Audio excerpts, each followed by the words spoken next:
A poor girl knocked and said, "They took my clothes, I will die." In the middle of a raging blizzard, a lonely mountain man opens his cabin door and finds a half-frozen girl begging for her life. He gives her fire, shelter, and the coat off his back.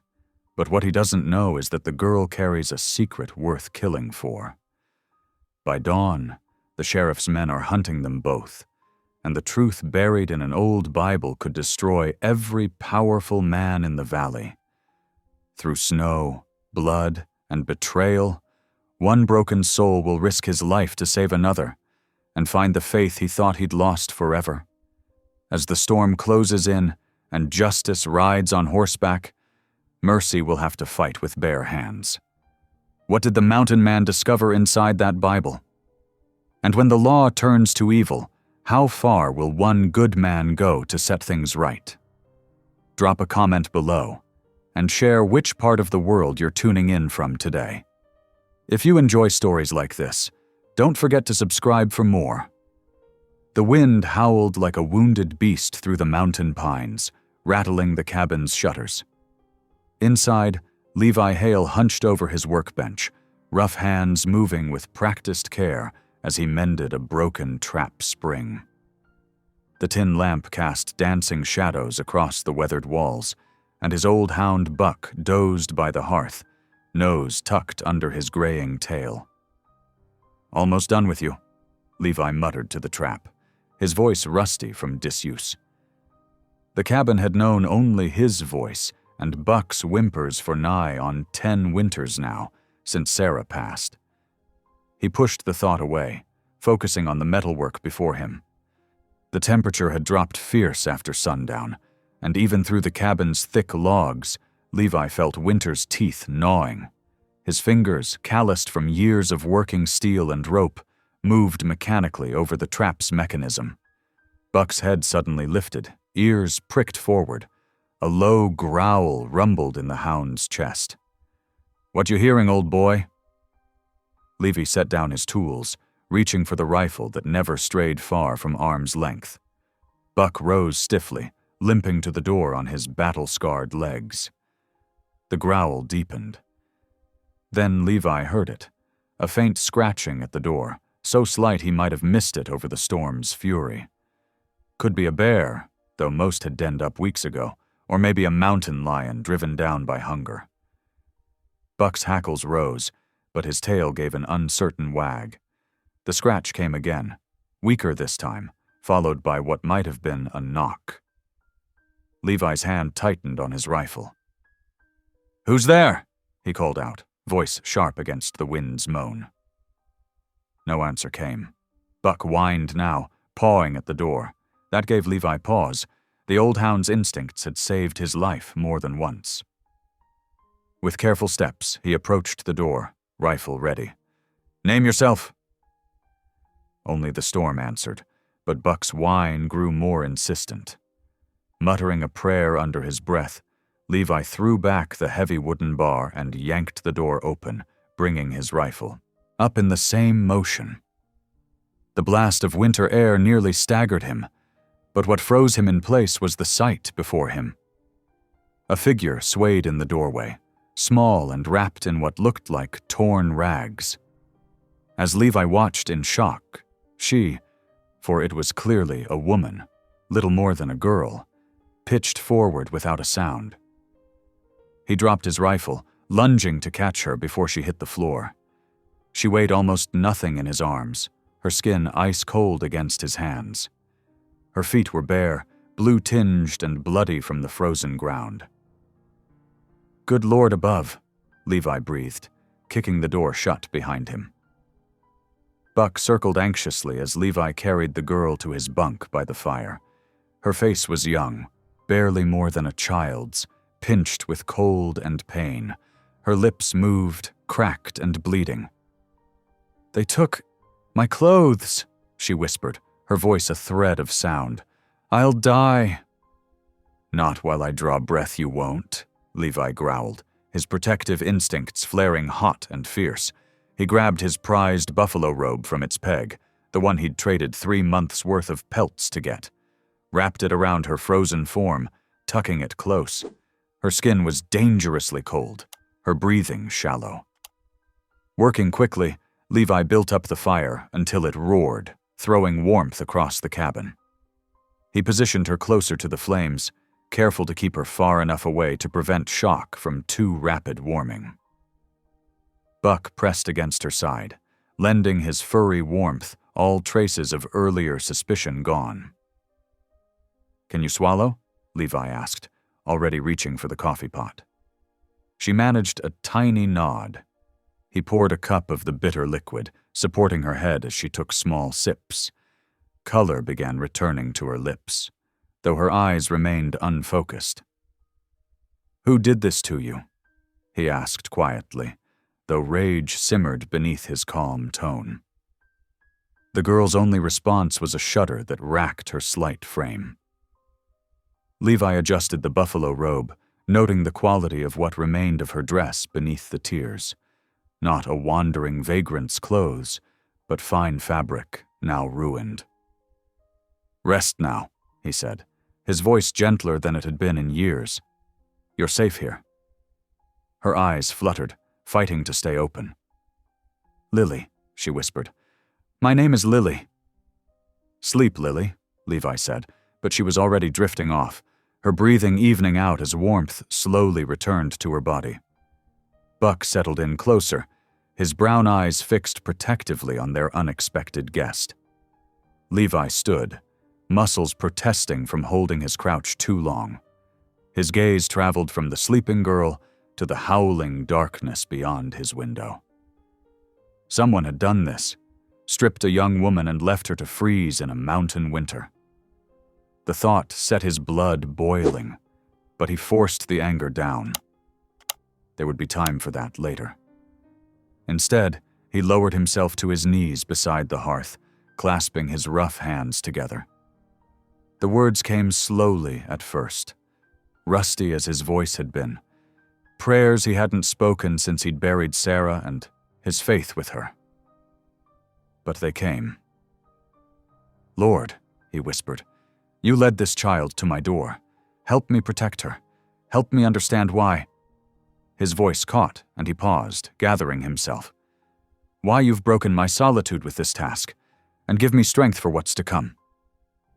Buck's tail thumped once against the floorboards, as if in agreement. The fire crackled, throwing warm light across Lily's face, peaceful now in sleep. Outside, the wind continued to howl, but it seemed less threatening somehow. Levi settled into his chair, rifle across his lap, preparing for a long night's vigil. His eyes never left the door, ready to defend against whatever, or whoever, might have driven this girl to his doorstep. In the corner, his half-mended traps lay forgotten. The mountain night deepened around the cabin, but inside, a spark of something long dormant had awakened in Levi's heart. Purpose, perhaps, or hope. The same faith that had guided this girl through the darkness to his door. Buck sighed contentedly, pressing closer to Lily's sleeping form. The old hound's acceptance told Levi all he needed to know. Whatever storm had brought her here, Lily was now under his protection, and Levi Hale protected what was his, with everything he had. The fire popped, sending sparks up the chimney like tiny stars. Levi reached down to pat Buck's head, his weathered face softening as he watched Lily sleep. "Reckon we got ourselves a Christmas guest, old friend," he murmured, "and a mystery to solve when she wakes." Buck's tail thumped again in agreement, and silence fell over the cabin, broken only by the wind's diminishing wail and the gentle breathing of their sleeping guest. Levi settled deeper into his chair, preparing for whatever dawn might bring. For now, they were three souls sheltered from the storm, brought together by providence or chance, though Levi was beginning to suspect the former rather than the latter. His fingers found the worn cross he still carried in his pocket, though he hadn't looked at it in years. As he traced its familiar shape, his lips moved in another quiet prayer of thanks, for the gift of purpose on this cold winter night, and for the chance to help someone in need. perhaps, he thought. That was answer enough to 10 years of questions. The night deepened, and Levi kept his vigil, as outside, the storm gradually began to lose its fury. By morning, there would be answers to find and justice to seek. But for now, in this moment, there was only the warmth of the fire, the security of shelter, and the quiet miracle of a life saved from winter's cruel grip. Dawn crept over the mountains like a tired old man, painting the snow-laden clouds in shades of pewter and slate. Inside the cabin, Levi Hale moved with the quiet efficiency of long habit, though his movements were more careful than usual, mindful of his sleeping guest. He added wood to the banked coals, coaxing them back to life with practiced hands. The familiar aroma of coffee soon filled the small space as he set the battered pot on the cook stove. Buck raised his head from his position beside the girl, tail thumping once in greeting before settling back to his self-appointed guard duty. Levi studied the sleeping form on his bunk as he worked. In the pale morning light, she looked even younger than she had last night. The buffalo robe rose and fell with her steady breathing, and some color had returned to her cheeks. Still, dark circles shadowed her eyes, speaking of exhaustion deeper than one night's ordeal could explain. He melted snow in his largest pot, setting it to boil for broth. His stores were meager: dried beef, some beans, a few winter vegetables he'd traded for, but he'd make do. The girl would need strength whenever she woke. The morning wore on, gray and bitter as week-old coffee. Wind still moaned around the cabin's eaves, though with less fury than the night before. Levi kept busy with small tasks, mending gear, checking his powder, anything to keep his hands occupied while his mind churned with questions. A soft sound from the bunk drew his attention. The girl, Lily, he remembered, was stirring. Her eyes opened, confusion giving way to fear as she took in her surroundings. She pulled the buffalo robe tighter, shrinking away as her gaze fell on Levi. "Morning," he said softly, keeping his distance. "Coffee's hot, if you'd like some. Broth, too?" She didn't respond, wouldn't meet his eyes. Her fingers clutched the robe's edge until her knuckles whitened. "No one's going to harm you here," Levi continued, his voice gentle as if soothing a spooked horse. "You're safe, Miss Lily." Her head jerked up at the name, eyes wide. "How did you—" "You told me before you fell asleep." He poured coffee into his cleanest cup, set it on the table within her reach. "I'm Levi Hale. This here's Buck." The hound's tail thumped at his name. Lily's eyes darted between Levi and the door, measuring distance. Her shoulders trembled beneath the robe. "Storm's still blowing," Levi said, settling into his chair by the fire. "You're welcome to stay until it passes. No obligations, no questions you don't want to answer." Minutes ticked by, marked only by the pop of burning wood and the wind's constant keening. Finally, Lily reached for the coffee cup, holding it in both hands like it might shield her from harm. "Thank you," she whispered, the words barely audible. For last night. I thought I was going to die out there." "No need for thanks. Couldn't leave you to freeze." Levi kept his tone matter-of-fact, unthreatening. "Reckon you must be hungry. There's stew if you'd like." Her stomach answered with an audible growl, bringing a flush to her cheeks. Levi busied himself with the pot, giving her time to compose herself. When he handed her a bowl of steaming broth, tears welled in her eyes. "Been a while since you ate proper?" he asked quietly. She nodded, spooning broth carefully into her mouth. Some of the tension eased from her shoulders as she ate, though her posture remained wary. "Mr. Hale," she began, then faltered. "Just Levi's fine." She nodded, still not meeting his gaze. I should explain. About last night, about why—" her voice caught. Only if you want to, Levi said. But I'm listening, if you need to tell it. The bowl trembled in her hands.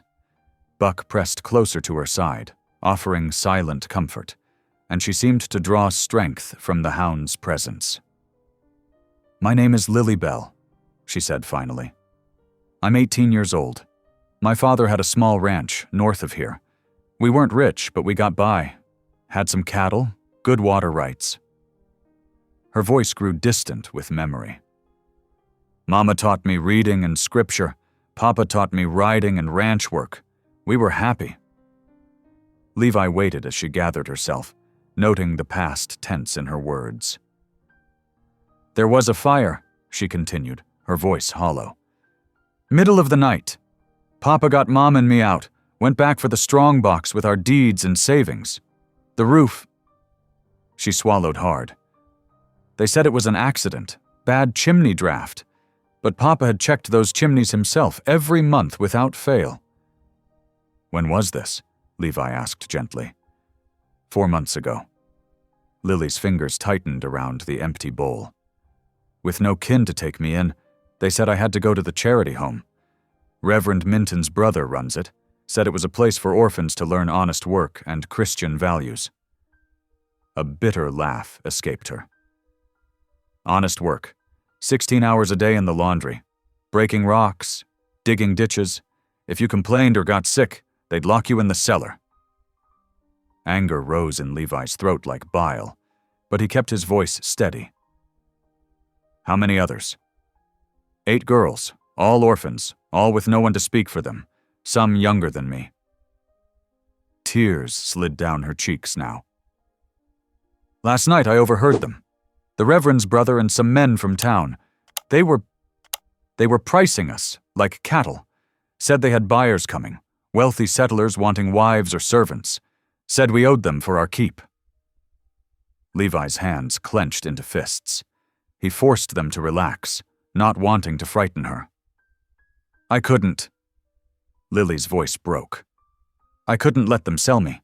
I ran. They'd taken our shoes to keep us from running, but I ran anyway. Through the snow. I didn't know where I was going.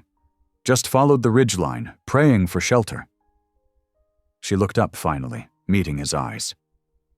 Then I saw your chimney smoke. Silence fell between them, broken only by the fire's crackle and the endless wind. Levi stood slowly, careful not to make any sudden moves, and added more wood to the stove. You'll stay here until the storm passes, he said, his tone brooking no argument. After that, we'll figure something out. But you're not going back there. Fresh tears spilled down Lily's cheeks. Why are you helping me? You don't even know me. Levi considered his answer carefully. Because it's right, he said finally. Because no one deserves what was done to you. And because sometimes the good Lord puts people in our path for a reason. A sob escaped her then, years of grief and fear finally finding release. Buck whined, laying his head in her lap. Levi turned away, giving her privacy with her tears, though every muffled cry tightened the knot of anger in his chest. When her weeping subsided, he brought her more broth. She accepted it with trembling hands, whispering, "Thank you," with a depth of gratitude that went far beyond the simple meal. The storm showed no signs of breaking, wind driving sheets of snow past the frosted windows. Levi added more wood to the fire, settled back in his chair. They had time enough to plan, to decide what came next. For now it was enough that she was safe, warm, fed. But as he watched her sip the broth, slowly relaxing under Buck's steady presence, Levi made a silent vow. Whatever came next, whatever it took, he would see justice done for this girl. The men who had caused her suffering would answer for it, one way or another. The morning wore on, gray and bitter outside, but within the cabin's walls, something fragile was taking root. Trust, born of kindness freely given and gratefully received. It wasn't much, perhaps, but it was a beginning. Dawn crept over the mountains with a ghostly pallor. Fresh snow had buried the cabin during the night, transforming it into a white mound rising from the drifts. Levi woke early, as was his habit, and found the snow pressed against his windows like thick cotton. He could barely make out the dim shapes of his barn and corrals through the white haze. The cabin's main room was still warm from the banked fire. Lily slept on his cot in the corner, wrapped in quilts, while he'd taken the floor near the hearth. Buck lay between them, ever watchful. The hound's tail thumped softly against the floorboards as Levi rose. "Stay with her, boy," Levi whispered, pulling on his heavy coat and boots. He needed to check his livestock and clear paths before the day grew older. Outside, the cold hit him like a physical blow. The snow reached past his knees, and in places where the wind had sculpted drifts, it rose to his waist. Levi grabbed his snow shovel from beside the door and began the laborious task of digging out. His muscles burned as he worked, carving a path to the barn where his 2 horses and 3 milk cows waited. The animals greeted him with eager sounds, huffs from the horses, lowing from the cows. They were hungry, having been trapped inside since the storm began. "Sorry I'm late, friends," he murmured, filling mangers with hay and breaking ice in the water troughs. The familiar work settled him, helped him think through the situation he'd found himself in. The girl's story troubled him deeply. He'd heard whispers about the charity home run by Preacher Minton's brother, but nothing concrete until now. The thought of what Lily had endured, what other girls might still be enduring, made his hands clench around the pitchfork. By the time he returned to the cabin, the sun had risen fully behind its veil of clouds. Smoke rose straight from the chimney now. The wind had finally died down. Through the window, he could see Lily was awake and moving carefully around the main room. He stamped snow from his boots before entering. The cabin's warmth enveloped him like a blessing. Lily stood near the stove, her tattered dress and underclothes spread carefully on his drying rack. She'd wrapped herself tightly in the buffalo robe, looking uncertain. "Morning," he said, keeping his voice gentle. "Storm's passing, but we've got drifts taller than Buck out there." She nodded, her eyes following him as he shed his coat. I hope you don't mind. I needed to dry my things." "Course not. They need mending too, looks like." He gestured to the obvious tears in her dress. "Yes." Her cheeks flushed. "I have some skill with a needle, if you have thread to spare." Levi nodded toward a wooden box on a shelf. "My wife's sewing kit. Haven't touched it in years, but everything should still be there." Lily's eyes widened slightly at the mention of a wife, but she didn't pry. Instead, she glanced at another shelf, where a leather-bound Bible sat gathering dust. Do you read from it often?" Levi's throat tightened. "Used to. Sarah, my wife, she read from it every evening. Haven't opened it since she passed, 10 years ago come spring." "I'm sorry," Lily said softly. She hesitated, then asked, "What are the mountains like? I've never been this high before." Something in her genuine curiosity loosened the knot in his chest. As he built up the fire and started breakfast, he found himself telling her about the changing seasons in the high country, the ways of wildlife, the secrets of weather in the peaks.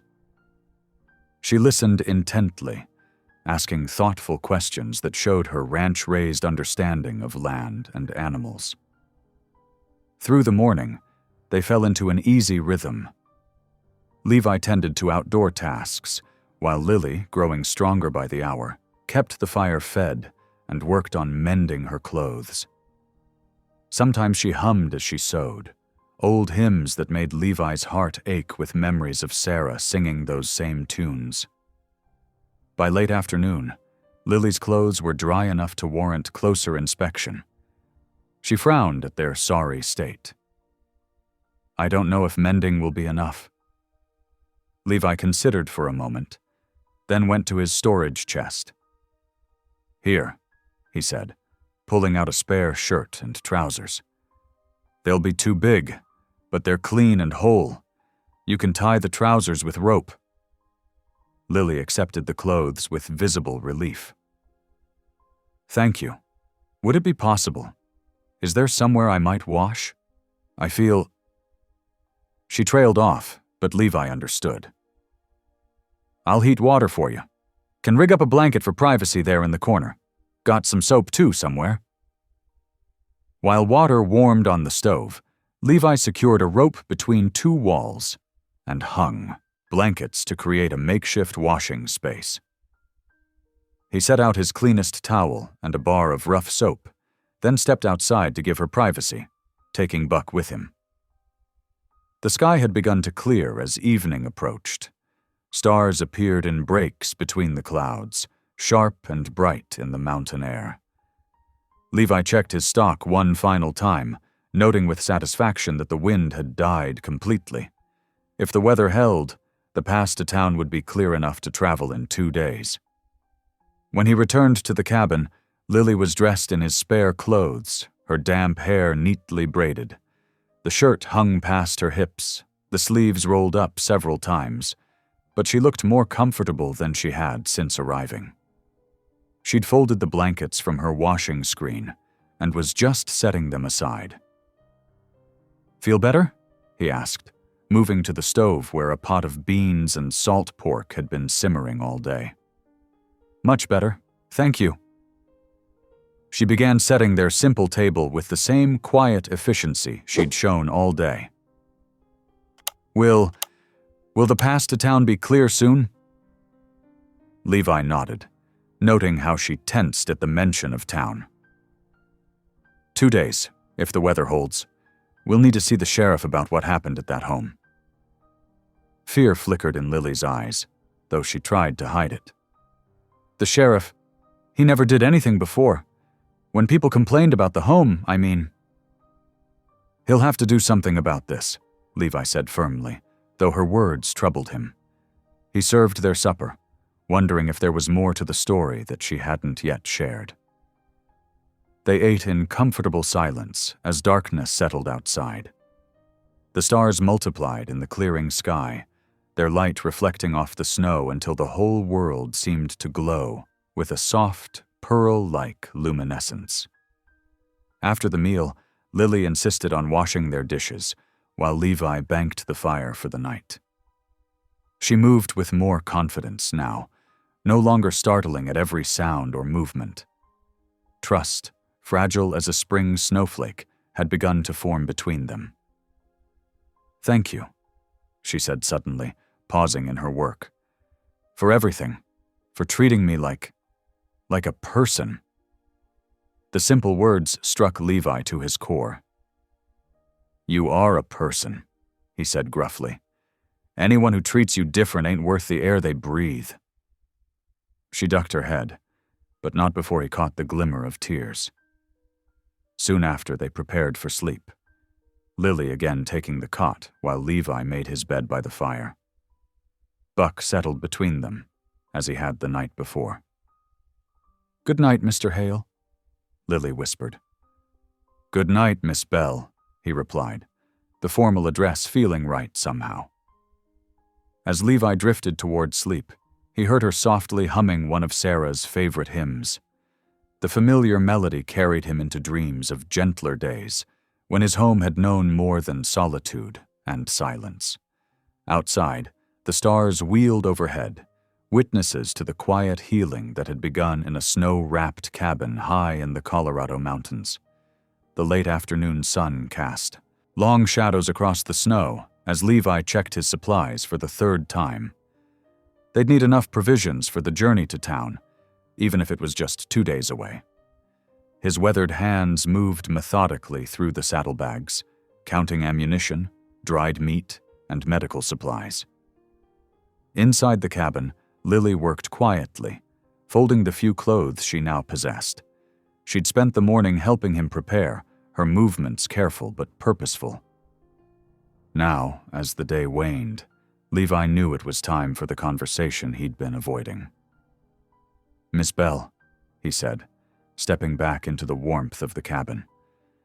"Before we head to town tomorrow, I need to understand more about what happened to you, about how you ended up in that place."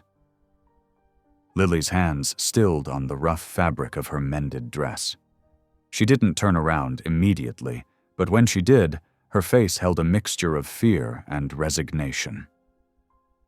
"I suppose you deserve to know after all your kindness."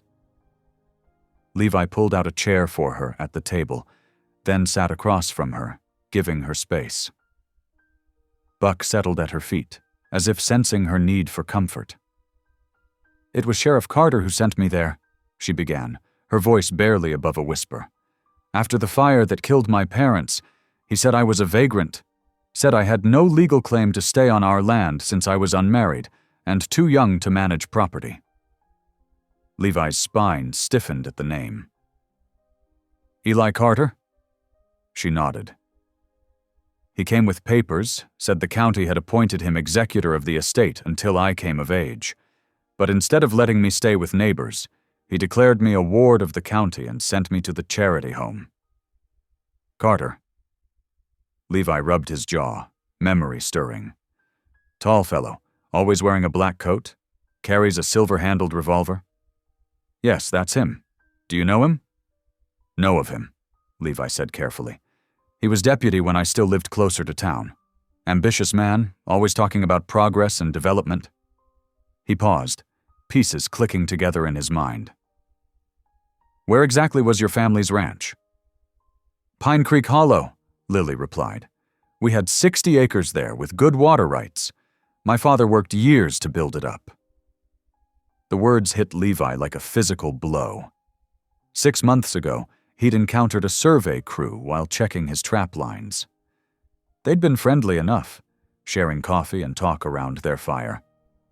One of them, loosened by whiskey, had mentioned the railroad's plans for Pine Creek Hollow, how they needed that route for the new line, how they were buying out all the landowners along the creek. "Your father," Levi said carefully. "Did he ever mention anyone trying to buy the ranch?" Lily's brow furrowed. "There were men who came sometimes. Father always sent them away. He said that land was our future, that he'd never sell." Her voice caught. "The fire happened 2 weeks after the last time he refused." Levi stood abruptly, moving to the window. Outside, fresh snow had begun to fall, tiny flakes drifting in the fading light. His mind raced through the implications. Carter, working with the railroad, a convenient fire. A young girl shipped off to a corrupt charity home. Land freed up for purchase, with no heir to contest it. "Mr. Hale?" Lily's voice was uncertain. "What are you thinking?" He turned back to her, seeing how small she looked in his borrowed clothes, how young, despite all she'd endured. He couldn't tell her his suspicions. Not yet. The truth would only add terror to her trauma. "Just thinking we should get an early start tomorrow," he said instead. "Weather's holding, but that could change quick in these mountains." She nodded, accepting his deflection. Will the sheriff believe me? About the charity home?"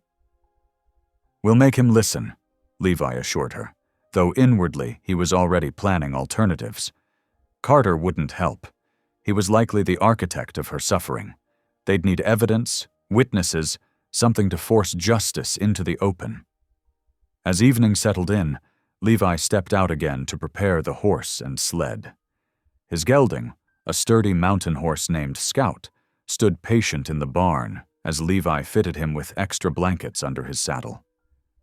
The small sled would carry their supplies and provide Lily a place to rest if the riding proved too much. The snow fell harder now, adding fresh powder to the drifts. Levi worked methodically, checking every strap and rope, his mind churning with plans and contingencies. He'd lived alone so long, wanting nothing more than solitude. Now, faced with this girl's suffering and the corruption behind it, he felt something long dormant stirring in his soul. A righteous anger, a desire to see justice done. Back in the cabin, Lily had prepared a simple supper of beans and cornbread. They ate quietly, each lost in thought. Occasionally she would glance at him with questions in her eyes, but she didn't press him for answers he wasn't ready to give. "Best turn in early," he said finally, clearing their plates. "Long day ahead tomorrow." Lily nodded, moving to her cot in the corner. Buck followed, settling into his now customary spot beside her. The dog had taken to guarding her as if she were his own, and Levi was grateful for it. As Levi banked the fire for the night, he watched the snow falling outside the window. Somewhere out there, Carter sat, secure in his power, probably believing Lily had frozen to death in the storm. The thought hardened Levi's resolve. Tomorrow would bring them closer to confrontation. But tonight, at least, she was safe. He laid out his bedroll near the hearth, his mind still working through the puzzle of Carter's scheme. The railroad's plans, the convenient fire, the corrupt charity home. It all fit together too neatly to be coincidence. But proving it would be another matter entirely. "Mr. Hale?" Lily's voice came soft through the darkness. "Yes? Thank you for believing me. Not many people did before." The simple gratitude in her words tightened his throat. "Get some sleep, Miss Bell. We've got a long road ahead." As Lily's breathing evened into sleep, Levi stayed awake, watching the fire's dying embers. He hadn't prayed properly in years, not since Sarah died, but tonight he found himself forming words in his mind. "Lord, give me wisdom. Give me strength. Help me protect this child and see justice done." Outside, the snow continued to fall, adding another layer of white to the mountain world. Come morning, they would begin their journey toward town, toward confrontation with Carter and his schemes. But for now, in this moment, they were safe in the cabin's warmth, while plans and prayers took shape in the quiet hours before dawn. Dawn broke pale and frigid over the mountain peaks. Levi stood in the doorway of his cabin, watching the first threads of light paint the snow-covered landscape. The air bit at his face, sharp enough to make his eyes water. Behind him, he heard Lily moving about, gathering the few belongings they'd prepared for the journey. "Time to head out," he said, turning back inside. "Weather won't get any warmer waiting." Lily nodded, pulling on the worn coat he'd given her. It hung loose on her slight frame, but with the thick wool shirt and extra layers beneath, she'd stay warm enough. Buck waited by the door, his tail wagging slowly, breath steaming in the cold air. Levi did one final check of their supplies on the small wooden sled.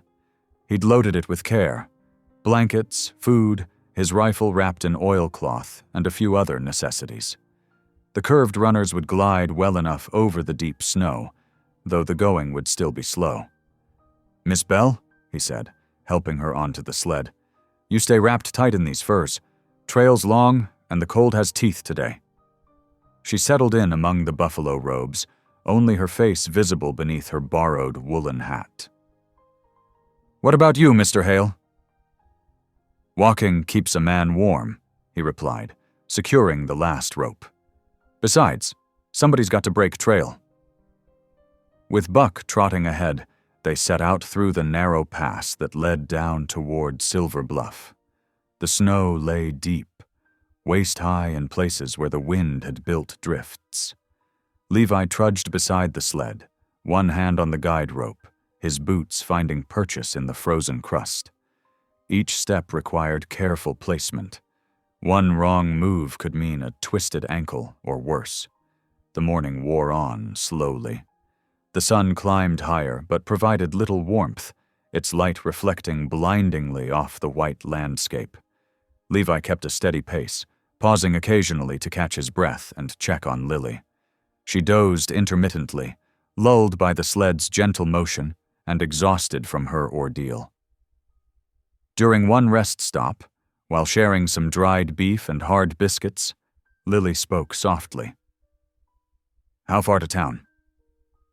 "Another few hours," Levi answered, studying the valley below.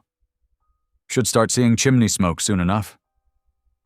They pressed on through early afternoon. The pass gradually widened, the slope becoming less severe.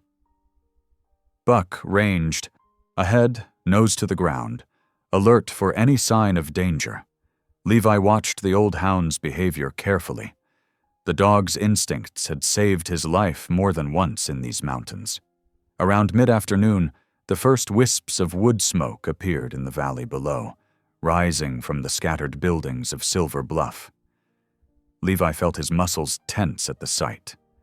After so long in the high country, towns made him uneasy.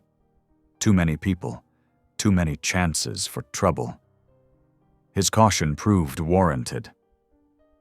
Buck suddenly stopped, ears pricking forward, a low growl rumbling in his chest. Levi raised his hand, signaling for quiet, and peered ahead through the trees. Movement caught his eye.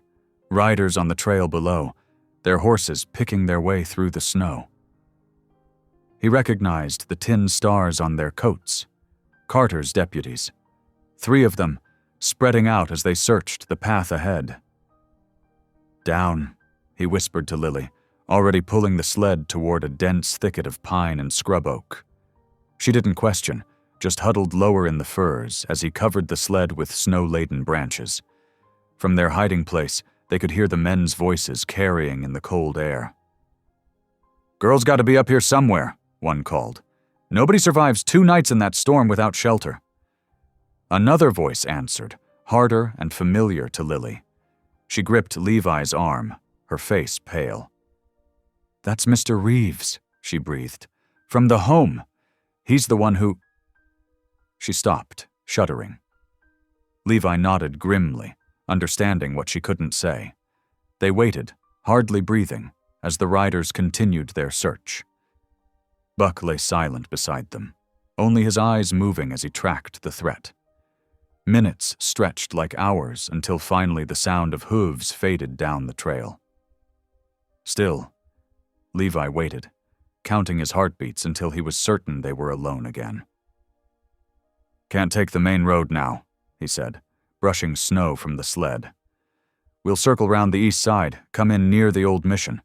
Reverend Minton's there most evenings." "The Reverend?" Lily's voice held a mix of hope and uncertainty. "He knew my family before, but he never helped when Carter sent me away." "Man might have had his reasons," Levi said carefully, "or might have grown a conscience since then. Either way, he's our best chance right now." They set out again, but now Levi led them on a wider path, staying within the tree line where possible. The sun was already sliding toward the mountains, shadows lengthening across the snow. The temperature dropped steadily as evening approached, the cold gnawing at them with renewed fury. Lily walked now, both to keep warm and to make their progress quieter. Levi admired her determination. No complaints, no hesitation, just steady movement forward despite her obvious exhaustion. He kept his pace matched to hers, one hand near his rifle, eyes constantly scanning their surroundings.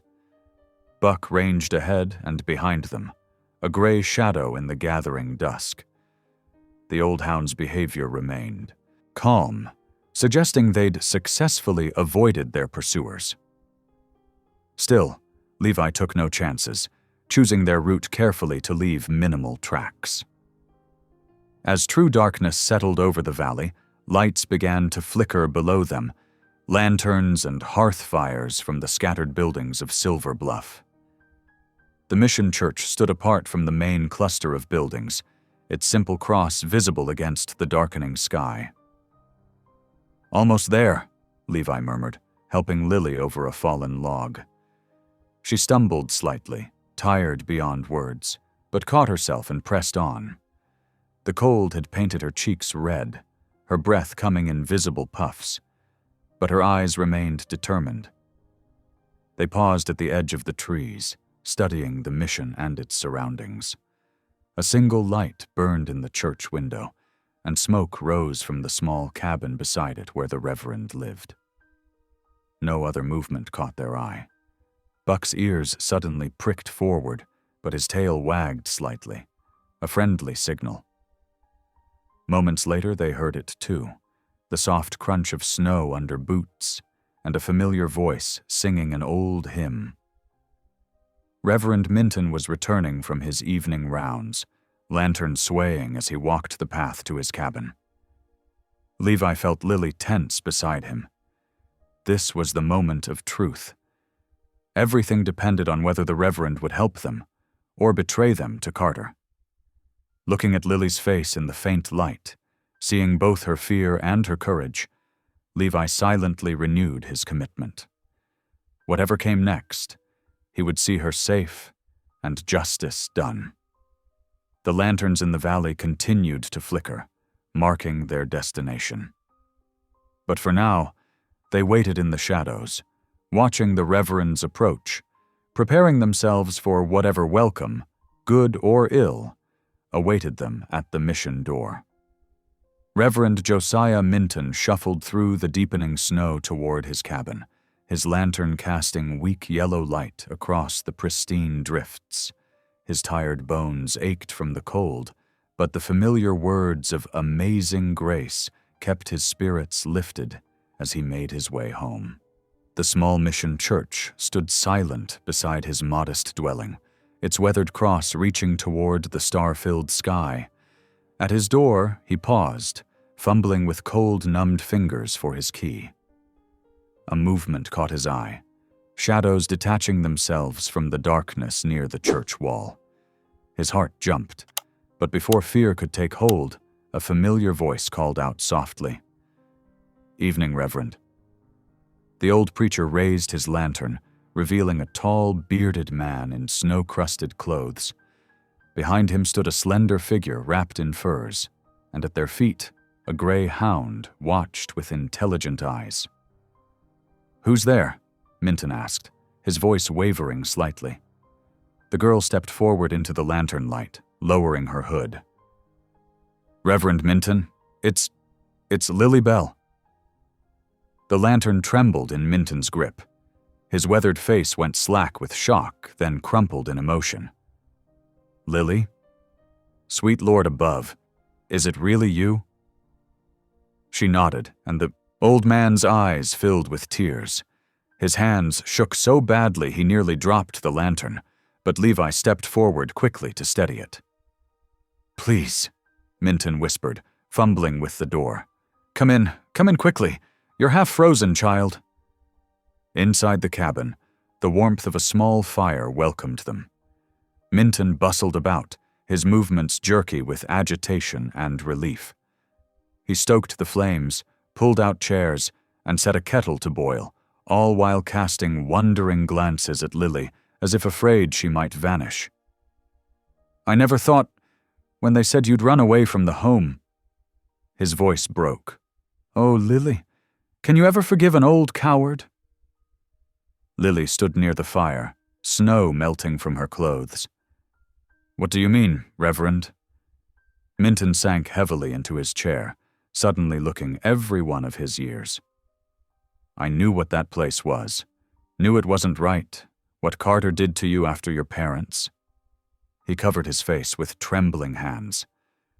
"He threatened to close the mission if I spoke up. Said he'd make sure no preacher ever served here again.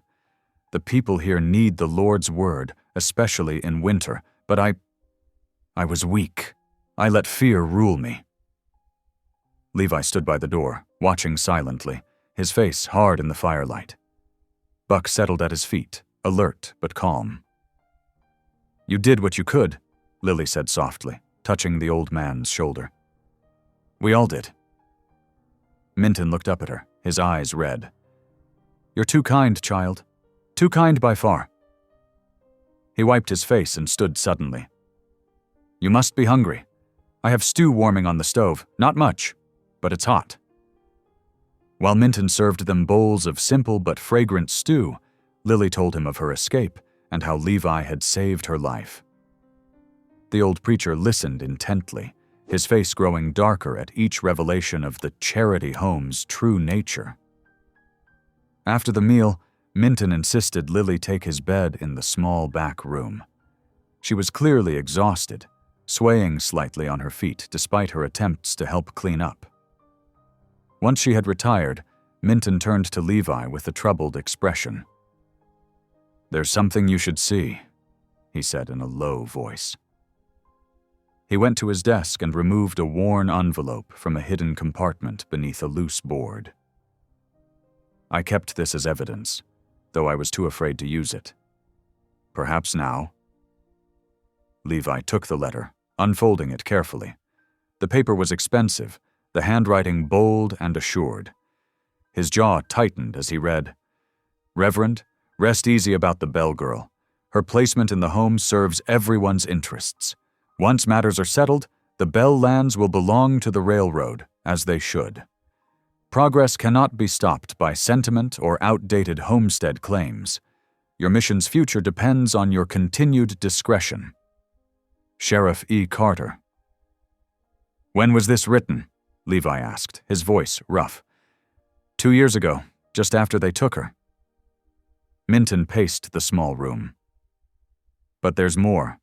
Martha Bell, Lily's mother. She knew something was wrong. She came to me one night, just before the fire, and gave me her family Bible for safekeeping."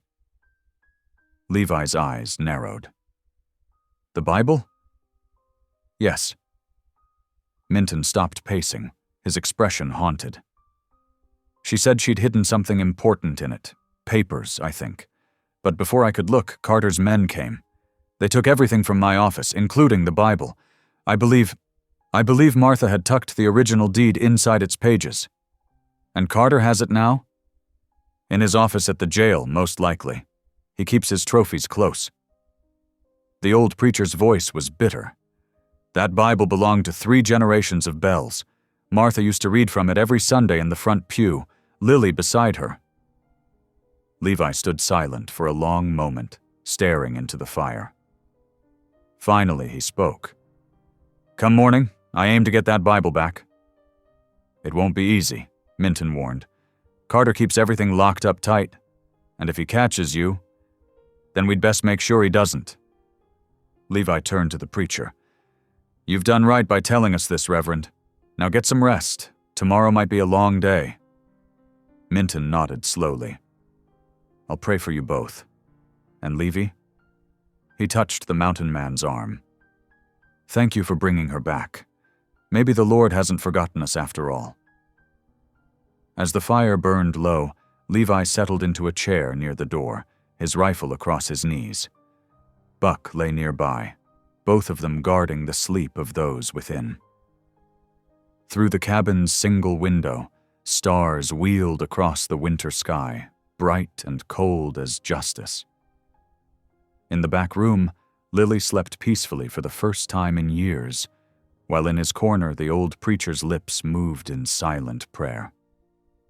And Levi kept his vigil, planning how to recover the one thing that might set everything right. A mother's Bible, holding within its pages both God's word and a family's rightful claim to their land. The night deepened, and snow began to fall again, soft and steady, covering their tracks and preparing the world for whatever tomorrow might bring. Dawn crept over Silver Bluff like a thief, painting the snow-covered streets in shades of pearl and rose. Levi Hale moved through the shadows between buildings, his boots making no sound in the fresh powder. Buck stayed behind at the mission. A dog would draw too much attention. The mountain man's breath frosted in the crisp morning air as he worked his way toward the sheriff's office. The town was just beginning to stir. A baker opened his shop, the scent of fresh bread wafting through the cold. 2 women hurried past with baskets, heading to the general store. No one paid much mind to another weather-worn stranger in a heavy coat. Levi kept his head down, the brim of his hat shadowing his face. He found a spot between the mercantile and the cobbler's shop, with a clear view of Carter's office. The building squatted at the end of Main Street like a watching beast, its windows dark. Levi settled in to wait, counting deputies as they arrived for the morning shift. The sun had barely cleared the eastern peaks when activity at the office increased. 2 deputies emerged carrying stacks of papers and paste buckets. Levi's muscles tensed as he watched them begin posting notices on walls and posts throughout town. When they moved closer to his position, his stomach knotted. The wanted posters bore his name in bold letters. Wanted, Levi Hale, for abduction of State Ward Lily Bell. The reward listed was $500, enough to tempt any desperate man through the winter. "Make sure these go up everywhere," one deputy called to the other. "Sheriff wants every shop window covered by noon." Levi's jaw tightened. Carter was moving faster than expected, using the law to paint him a criminal. Now every citizen would become another set of watching eyes. He needed to move. Keeping to the shadows, he began working his way back toward the mission. The alleyways offered cover, but they were narrow and winding. As he rounded a corner near the livery stable, boots crunched in snow behind him. "Hey, you there!" Levi didn't look back. He quickened his pace, ducking between 2 buildings. The deputy's footsteps grew louder, following. "Stop right there!" The livery stable loomed ahead, its back door standing open.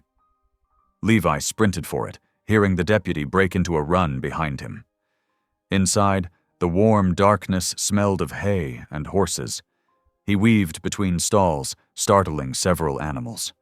The deputy's boots thundered on the wooden floor. Levi spotted a ladder leading to the hayloft.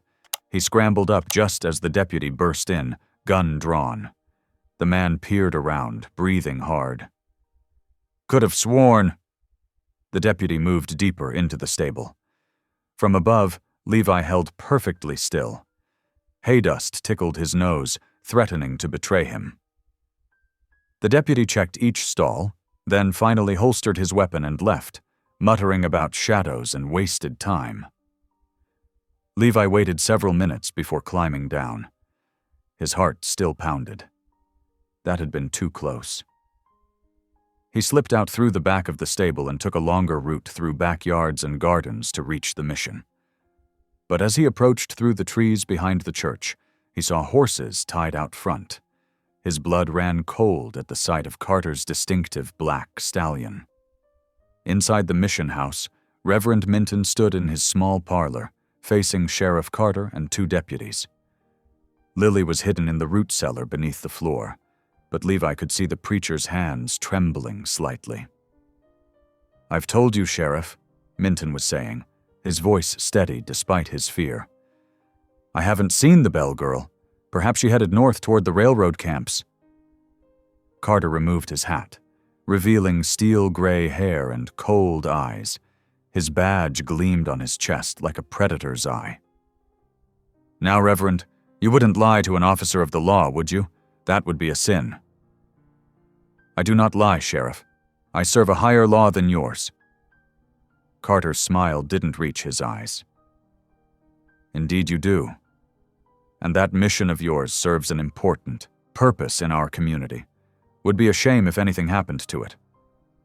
He placed his hat back on his head.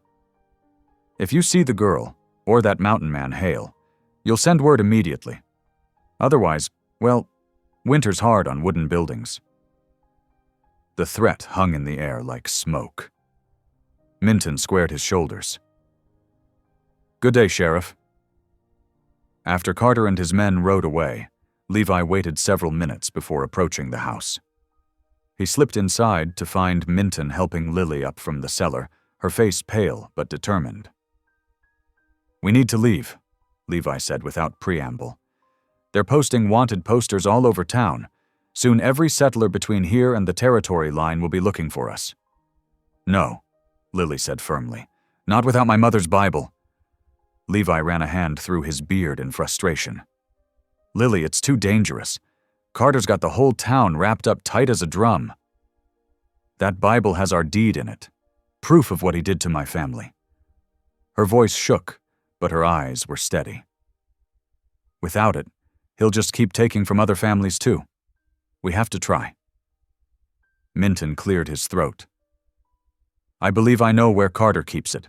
Not in his office, in his house. He has a study there where he stores his most important papers." "You've seen it?" Levi asked sharply. The preacher nodded. "Once when he called me there to discuss the mission's future, I saw a shelf of books behind his desk, and one was a well-worn family Bible with the name Bell on the spine." Lily's hands clenched into fists. "Then that's where we'll go. Tonight." Levi wanted to argue, to insist they flee into the high country where he could keep her safe. But he saw the steel in her spine, the same determination that had driven her through a blizzard to his cabin. She wouldn't run, not without trying to reclaim her heritage. "After dark," he said finally. "We'll need horses, and a storm would help." As if in answer, snow began falling outside the window, fat, heavy flakes that promised to blanket the town by nightfall. They spent the day preparing. Minton drew them a rough map of Carter's house and grounds. Levi cleaned his rifle and checked their supplies. Lily sewed an extra pocket into her coat for the Bible, her stitches small and neat. As the sun set, turning the falling snow to copper and gold, they led their horses from the mission's small stable. Buck whined softly, but Levi ordered him to stay with Minton. They couldn't risk a dog's bark giving them away. "God go with you," the preacher said softly, pressing something into Lily's hand. It was a small silver cross on a chain. "It was your mother's. She left it with me that last night." Lily's eyes filled with tears as she hugged the old man. "Thank you. For everything." Levi clasped Minton's hand. "If we're not back by midnight." "I'll be praying," Minton said simply. They mounted up, Lily wearing Levi's spare coat and hat to hide her face. The snow fell thicker now, muffling the sound of hooves as they rode toward town. Night settled over Silver Bluff like a blanket, and somewhere in the darkness, a church bell tolled the hour. Levi glanced at Lily, seeing the determination in her profile as they rode. He'd tried to escape the tangles of civilization by fleeing to the high country years ago, but now here he was, riding straight into trouble's teeth. All because this slip of a girl had awakened something in him he thought long dead, the need to stand against injustice, no matter the cost. The snow swirled around them as they approached the edges of town, their breath frosting in the winter air. Ahead lay Carter's house, and with it either salvation or doom. But there was no turning back now. They had a Bible to reclaim, and with it, perhaps, a measure of justice long denied. Darkness wrapped around Silver Bluff like a thick wool blanket. The snow fell steadily now, muffling their footsteps as Levi and Lily crept behind Carter's grand house. The winter wind whistled through bare tree branches, masking any small sounds they might make. Lamplight glowed from the upper windows, casting long shadows across the pristine snow. Levi pressed close to the clapboard siding, his breath frosting in the cold air. Lily followed, her movements careful and deliberate. They'd left their horses tied in a grove of pines just beyond town, ready for a quick escape if needed. The kitchen cellar doors lay half buried in snow at the back of the house. "Stay close," Levi whispered, working the frozen latch. The metal was so cold it burned his fingers. The doors creaked open, revealing stone steps descending into blackness. Lily touched his arm, her voice barely audible. "I'll go first. I know what we're looking for." Levi wanted to protest, but she was right. Every moment they spent here increased their danger. He nodded and followed her down, easing the doors closed behind them. The cellar air hung heavy with the scent of stored potatoes and apples. Their eyes slowly adjusted to the gloom. Shelves lined the walls, packed with jars and boxes. But one corner held something different, a collection of personal items. Wedding bands glinted dully in the faint light filtering through the high windows. Dog-eared journals and letters lay stacked in neat piles. And there, on the middle shelf, stood a row of Bibles. Lily moved towards them like a moth drawn to flame. Her fingers traced the spines until she froze, a small gasp escaping her. "Here," she breathed. The Bible she pulled down was worn smooth with age, its leather cover soft as butter. When she opened it, dried lilac petals fluttered to the floor, their sweet scent rising up like a ghost of summers past. Tears spilled down Lily's cheeks as she pressed her face to the pages. "Mama pressed these every spring," she whispered. "Said they'd remind us of God's beauty even in winter." Levi's throat tightened at her words. He remembered his own wife doing something similar with wildflowers. The memory ached like an old wound. A floorboard creaked overhead. They both froze. Footsteps moved across the kitchen floor above them, followed by the scrape of a chair. A man's voice muttered something indistinct. Then the cellar door at the top of the interior stairs groaned open. Levi's hand shot out, pulling Lily behind a stack of wooden crates. She clutched the Bible to her chest, not daring to breathe. The glow of a lantern preceded Carter down the stairs, throwing wild shadows on the walls. The sheriff was talking to himself, his voice clearer now. "Railroad men getting impatient, but that valley deed'll fetch triple come spring thaw." He chuckled darkly. "Worth every match it took to clear out them homesteaders." Lily trembled against Levi, her fingers digging into his arm. He could feel her rage and grief radiating like heat. The confession they'd just heard would hang Carter if they could prove it, but only if they got out alive. Carter moved deeper into the cellar, setting his lantern on a barrel. He began rifling through papers on one of the shelves, his back to their hiding place. "Where did I put that survey map?" Levi saw their chance. In 2 silent steps, he crossed the space behind Carter. His arms shot out, one hand clamping over the sheriff's mouth while the other knocked the lantern away. The glass shattered as it hit the floor, plunging the cellar into darkness. Carter thrashed and bucked, but Levi held firm. "Lily, run!" he commanded. She darted past them, Bible secured beneath her coat. Carter's muffled curses turned to a grunt of pain as Levi slammed him against the shelves. Jars crashed to the floor. Levi released him and sprinted for the stairs. "Guards!" Carter's bellow followed them up. "Guards! Thieves in the house!" They burst out of the kitchen door into the swirling snow.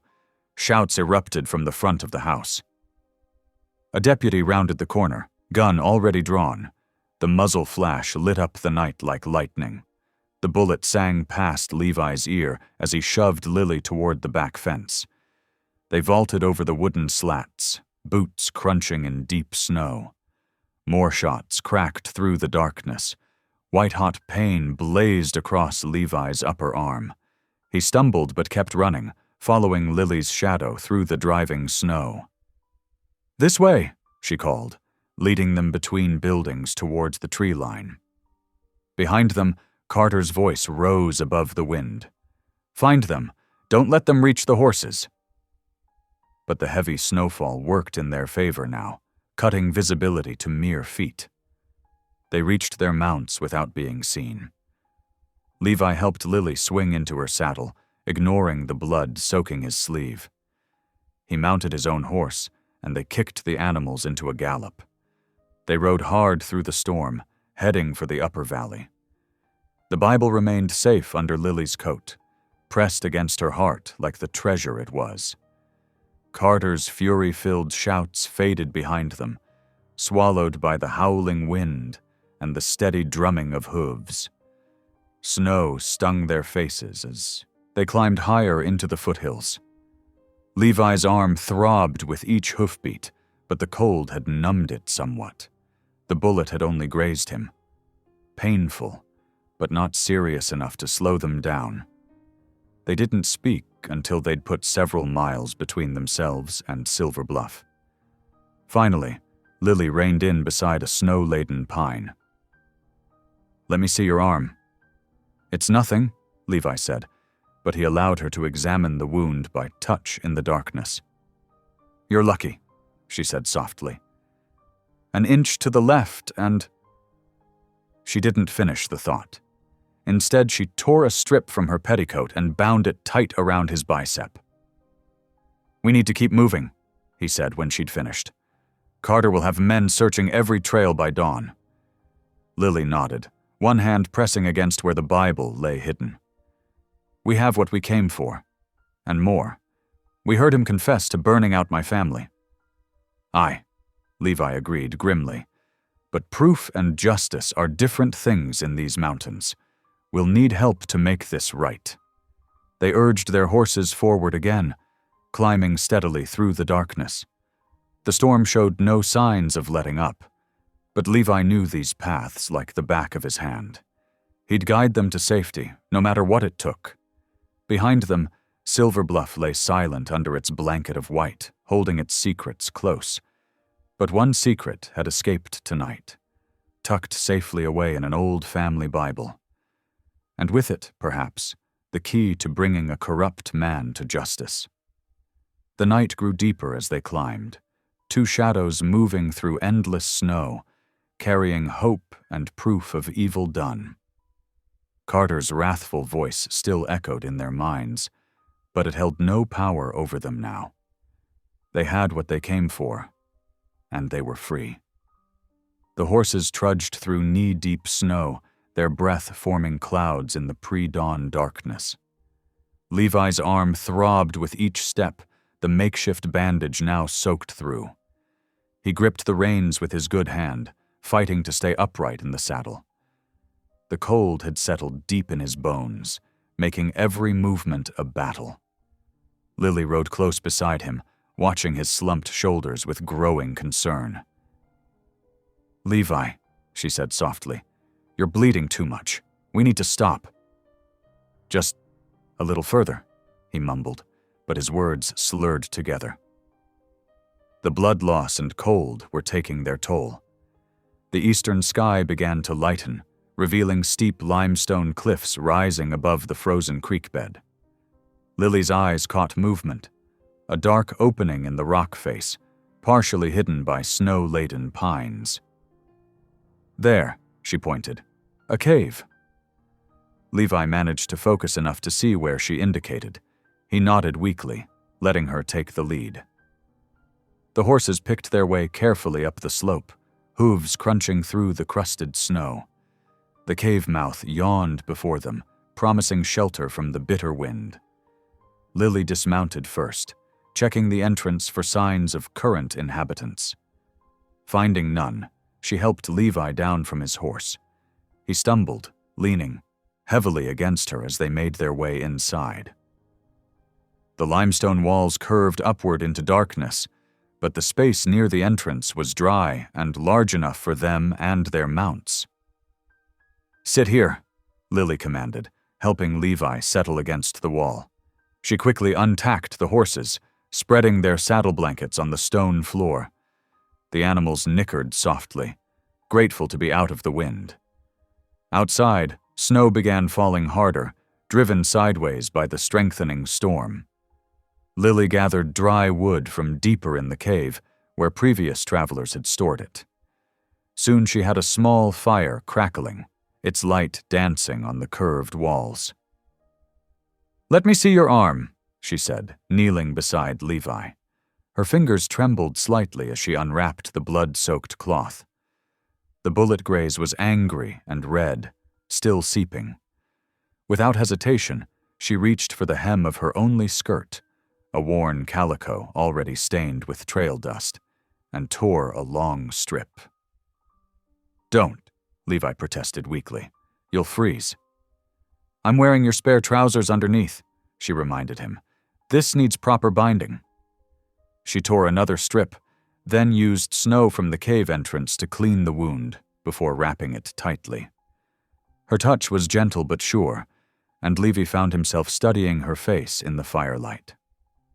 The storm howled outside, sealing them in with a thick curtain of white. Lily added more wood to the fire, then retrieved her mother's Bible from her saddlebag. She settled beside Levi, sharing warmth. "My mama used to say the Psalms were medicine for troubled hearts," she said softly, opening to the familiar pages. The dried lilac petals still pressed between them released their faint sweetness. "May I read to you?" Levi nodded, too weary to speak. Her voice filled the cave, steady and clear. "The Lord is my shepherd, I shall not want. He maketh me to lie down in green pastures." The words washed over him like a healing balm. He hadn't heard scripture read aloud since Sarah died, hadn't allowed himself to find comfort in faith. But something in Lily's quiet strength reached past his defenses. Hours stretched into days as the storm raged outside. They rationed their trail provisions carefully, melted snow for water, and spoke in low voices about the lives they'd lost, and the hope they still carried. On the second evening, as they huddled near the fire, Levi finally voiced what had haunted him for 10 years. "When Sarah died, I couldn't understand why God would take someone so good. She caught the fever helping sick children in town. What kind of mercy was that?" His voice cracked. "I turned my back on him that day. Figured he'd turned his back on me first." Lily was quiet for a long moment, watching the flames dance. "After the fire, after they took me to that place, I wondered the same thing," she admitted. "But then I saw how the other girls there helped each other, how they'd share their blankets, save crumbs from their bread for the youngest ones. Even in that darkness, there was still love." She touched his hand gently. "Evil exists because men choose it, but goodness exists because God plants it in human hearts. That's what I believe now." Her words settled deep in Levi's chest, warming something that had been frozen for far too long. They talked through the night, sharing memories of their loved ones. Sarah's laugh when she saw the first spring flowers, Lily's father teaching her to ride, her mother's voice singing hymns while she kneaded bread. On the third morning, they woke to silence.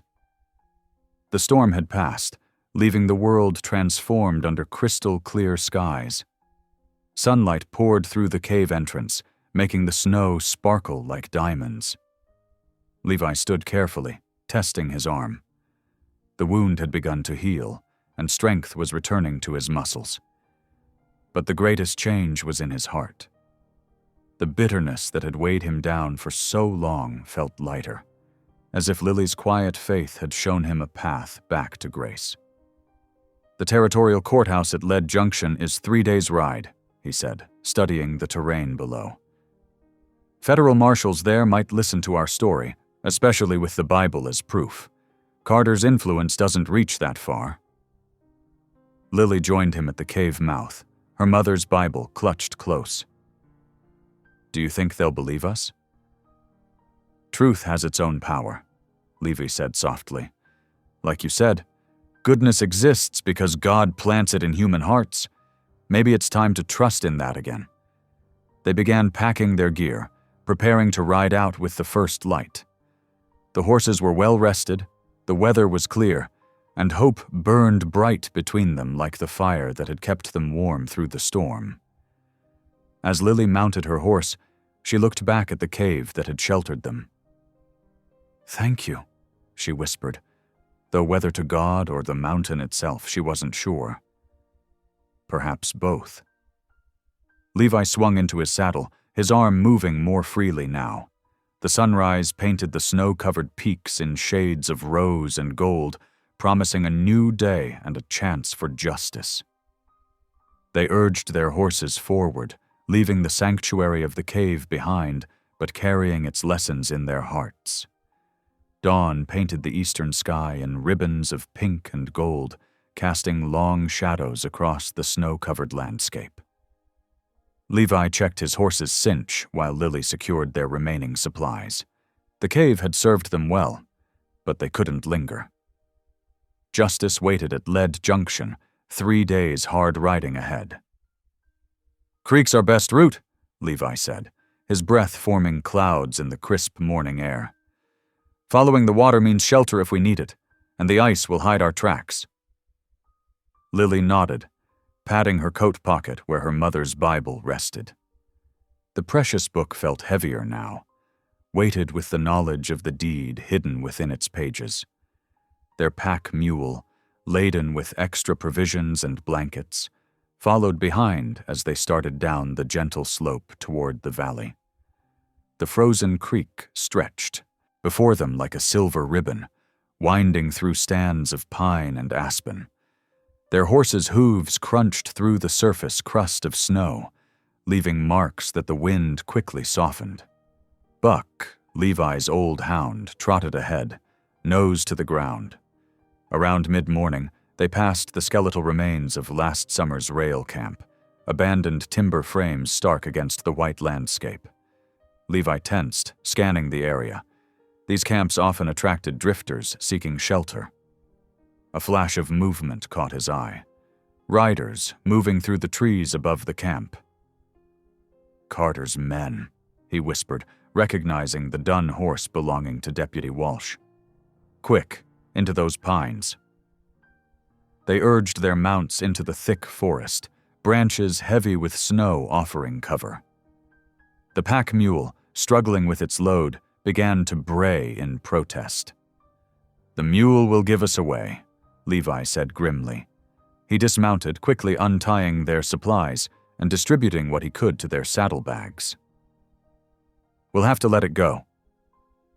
Lily helped him, her fingers trembling but determined. They took only what they absolutely needed: ammunition, dried meat, matches, and an extra blanket each. The rest they left strapped to the mule. "Go on." Levi slapped the animal's rump, sending it trotting back toward the rail camp. Its tracks would lead Carter's men in the wrong direction, at least for a while. They pressed deeper into the pine forest, moving as quietly as possible. The sound of distant voices carried on the winter air. Carter's men had spotted the mule's tracks and were following them. Around midday, they came to a granite outcropping overlooking the creek. An icy ledge had formed beneath it, creating a natural shelter. Levi gestured for Lily to guide her horse underneath. They dismounted, pressing themselves against the cold stone. Hoofbeats approached. Lily closed her eyes, her lips moving in silent prayer. Then, voice barely above a whisper, she began to recite. "Though I walk through the valley of the shadow of death, I will fear no evil." Levi held his breath as shadows passed above them. Through gaps in the ice, he could see the riders, 4 men, armed with rifles, following the mule's trail. Deputy Walsh's voice drifted down. "Tracks lead east, toward the old Morgan place. They must have doubled back to throw us off." "Sheriff won't like us coming back empty-handed," another man grumbled. "Then we don't come back empty-handed. We keep looking until we find them." The voices faded as the riders moved away. Lily's prayer trailed off, replaced by a shaky exhale. They waited several more minutes before daring to move. "Thank you, Lord," she whispered, patting her horse's neck. They continued on, staying close to the creek but under cover of trees. Hunger gnawed at them. They'd left most of their food with the mule, but neither complained. The sun wheeled overhead and began its descent, painting the snow in shades of amber and rose. As darkness approached, the temperature plummeted. Levi searched the growing shadows for shelter. They couldn't risk another night in the open. "There," Lily pointed ahead. A small structure hunched among the trees, an old line shack, probably used by railroad surveyors in warmer months. They approached cautiously. The shack was abandoned, its door hanging crooked on leather hinges.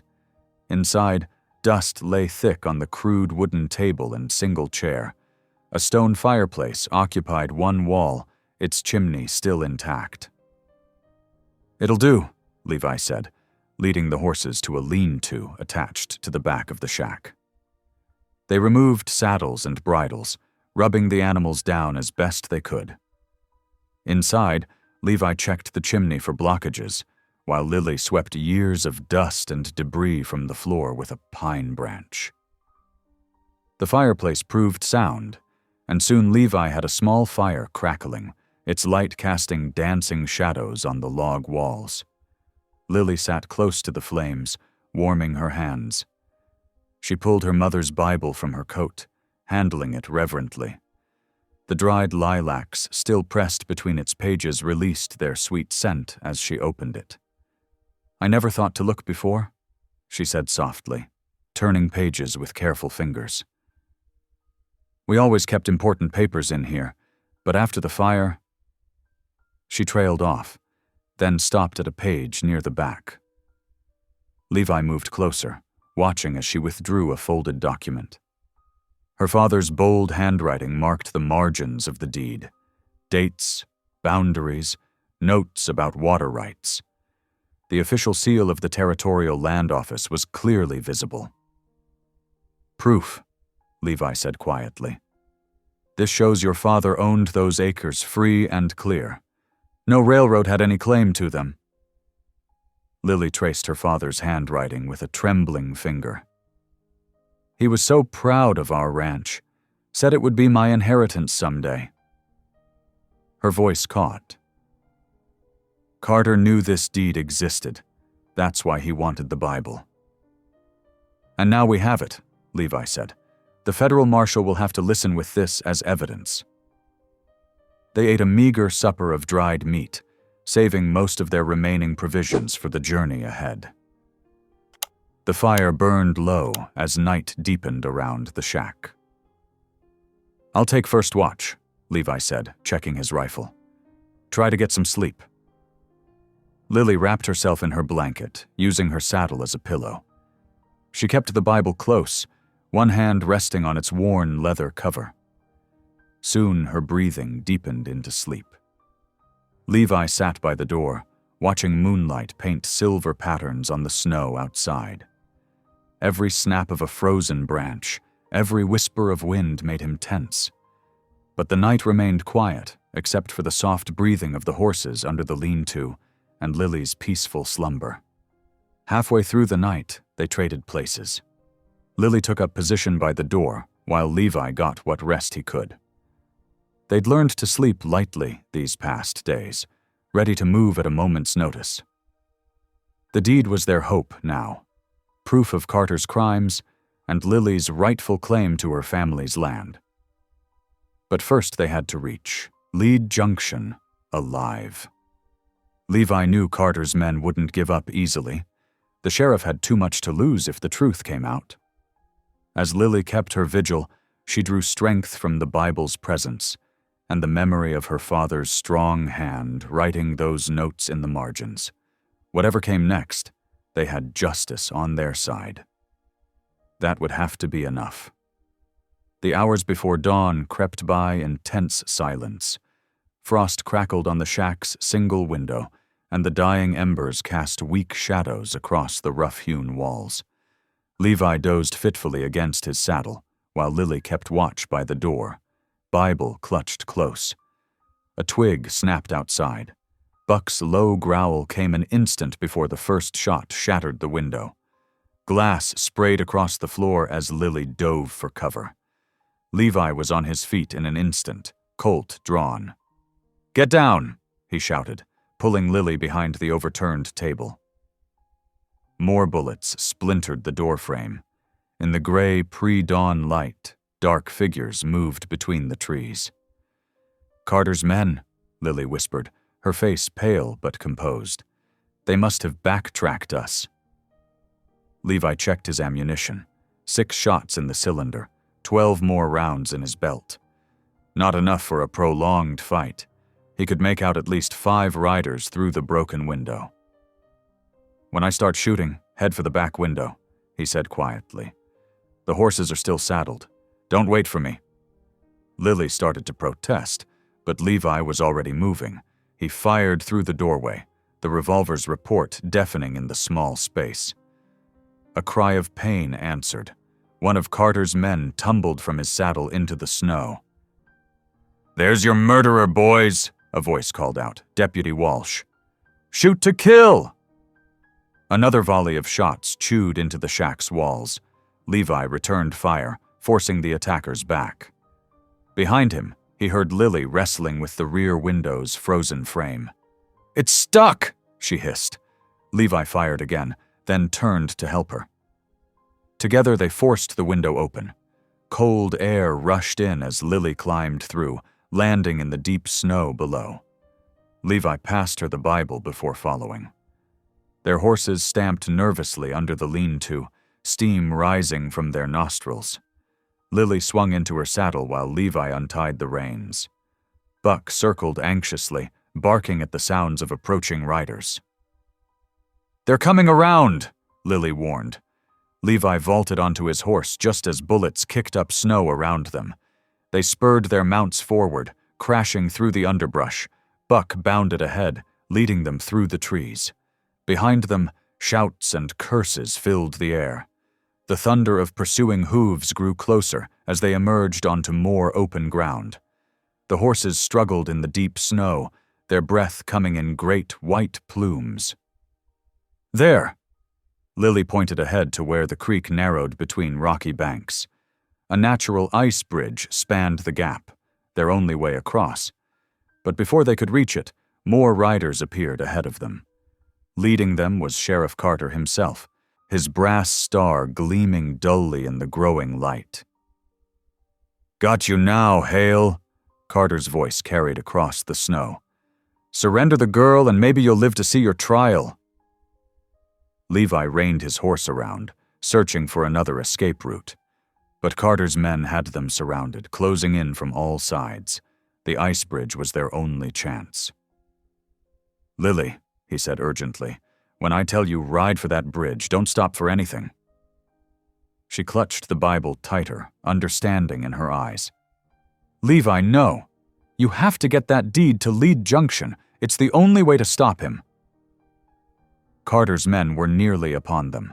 Levi pulled his revolver and fired twice, forcing the nearest riders to scatter. "Now, Lily, ride!" She hesitated only a moment before spurring her horse toward the ice bridge. Levi turned to face their pursuers, emptying his revolver at the advancing men. 2 more fell, but still they came. The ice bridge creaked under Lily's horse's hooves. She was halfway across when Carter himself charged forward, rifle raised. Levi spurred his mount to intercept, but a bullet caught him high in the shoulder. The impact spun him sideways. "Levi!"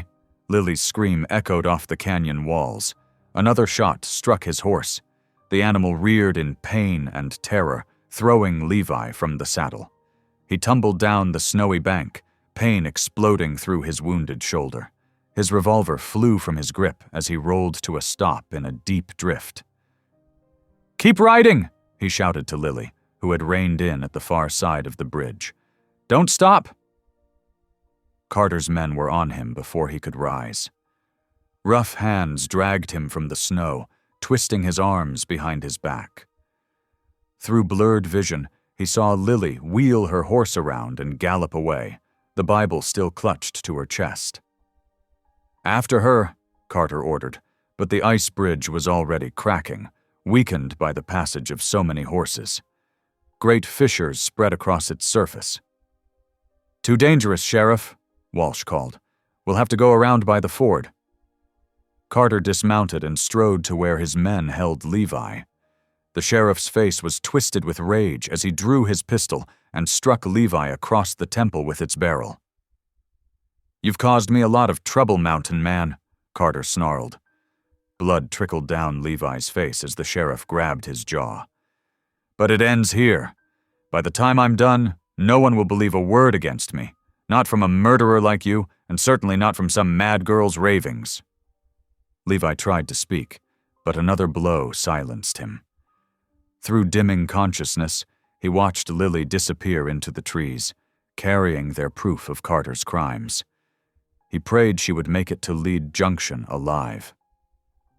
"Get him on a horse," Carter ordered. "We'll see how brave he is once he's facing a hanging judge." The men bound Levi's hands and hauled him onto a spare mount. His shoulder burned with every movement, but he kept silent.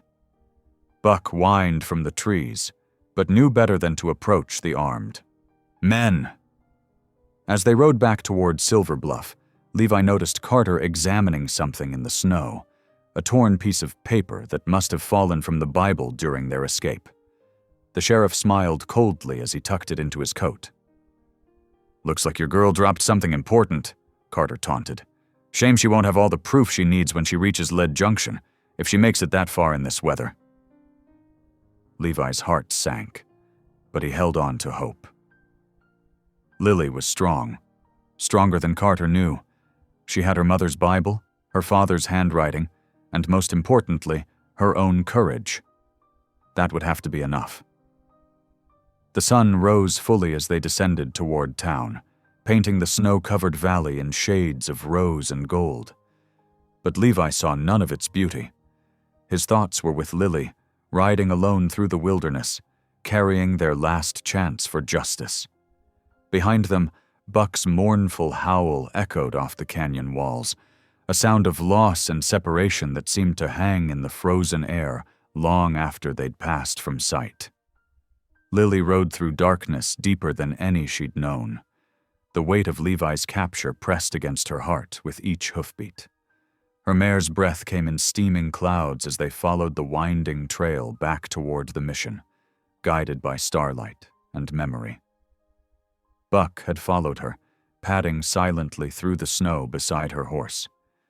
His presence offered small comfort, but she was grateful for it. The old hound's loyalty to Levi showed in every worried glance back toward Silver Bluff. The Bible tucked inside her coat seemed heavier now.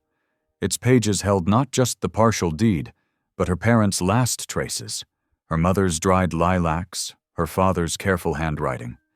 And now it carried the weight of Levi's sacrifice, too. Her hands had gone numb on the reins hours ago. The cold crept through her borrowed clothes, but she barely felt it. Her mind kept returning to that terrible moment. Levi falling, the crack of gunfire, his voice ordering her to ride on. She had obeyed, though every fiber of her being had screamed to turn back. Near midnight, the mission's single spire appeared through the trees. A lamp still burned in the window, as if Reverend Minton had been keeping vigil. Perhaps he had been. Her horse's hooves clattered on the frozen ground as she approached. The door opened before she could knock. Reverend Minton stood there, looking older than she'd ever seen him. His eyes searched behind her, though he must have known she rode alone. "Child," he whispered, reaching for her trembling hands. "Come in quickly." Inside, the mission was warm and dim. A fire crackled in the small hearth, and the familiar smell of coffee brewing brought unexpected tears to her eyes. How many Sunday mornings had she sat here with her parents, sharing coffee and conversation with the Reverend after services? "They took him," she managed to say, her voice cracking. "Carter's men. Levi, he made me ride on while he—" She couldn't finish. The Reverend guided her to a chair by the fire. Buck settled at her feet, his head on his paws. Minton's hands shook as he poured coffee into a tin cup. "Tell me everything," he said softly. She did, her words spilling out like water through broken ice. The ambush at dawn, the desperate flight, the ice bridge, Levi's fall. When she mentioned the Bible and the partial deed inside, something changed in the Reverend's face. He turned away, shoulders hunched as if under an invisible burden. "Reverend?" she asked. "What is it?" He didn't answer immediately. Instead, he moved to his small desk and opened a drawer, removing a sealed envelope that looked worn with age. When he finally spoke, his voice was thick with shame. "I have carried this sin too long," he said. "Perhaps God has brought you here tonight so I might finally speak truth and seek forgiveness?" Lily set down her coffee cup, watching as the old man's hands trembled over the envelope. "3 years ago, before your parents died, Sheriff Carter came to me with a proposition." Minton's words came slowly, heavy with memory. "The railroad wanted land, your family's land specifically. Carter said the town needed this. Progress, he called it. Jobs and prosperity for all."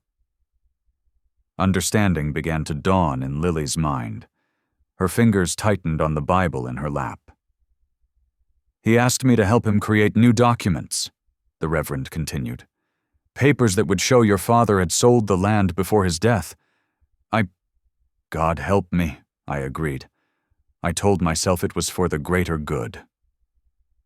Tears tracked down his weathered face now. "When the fire came, when you were left alone, I knew what my weakness had helped cause. Carter took you away before I could speak up. My cowardice has haunted me every day since." Lily sat very still, absorbing this revelation. The pieces of her past shifted, forming a clearer picture. "The charity home," she said quietly. "That was part of it too?" Minton nodded miserably. "Carter needed you gone, where you couldn't challenge the false documents. He threatened to close the mission if I interfered. I let fear rule my heart instead of faith." He held out the envelope with shaking hands. "This is my signed affidavit, confessing everything. The date of the forged documents, the threats, all of it. I've had it prepared for months, but lacked the courage to come forward." Lily took the envelope, feeling its weight. Here was the evidence they needed. Not just her father's partial deed, but proof of Carter's entire scheme. She looked up at the Reverend, seeing not just his guilt, but his desperate hope for redemption. "I forgave you once already," she said softly, remembering their reunion days ago. "But this is true repentance." Minton fell to his knees beside her chair, his gray head bowed. "Pray with me, child, for Levi's life, for justice to prevail, for mercy despite my sins." Together they knelt in the firelight.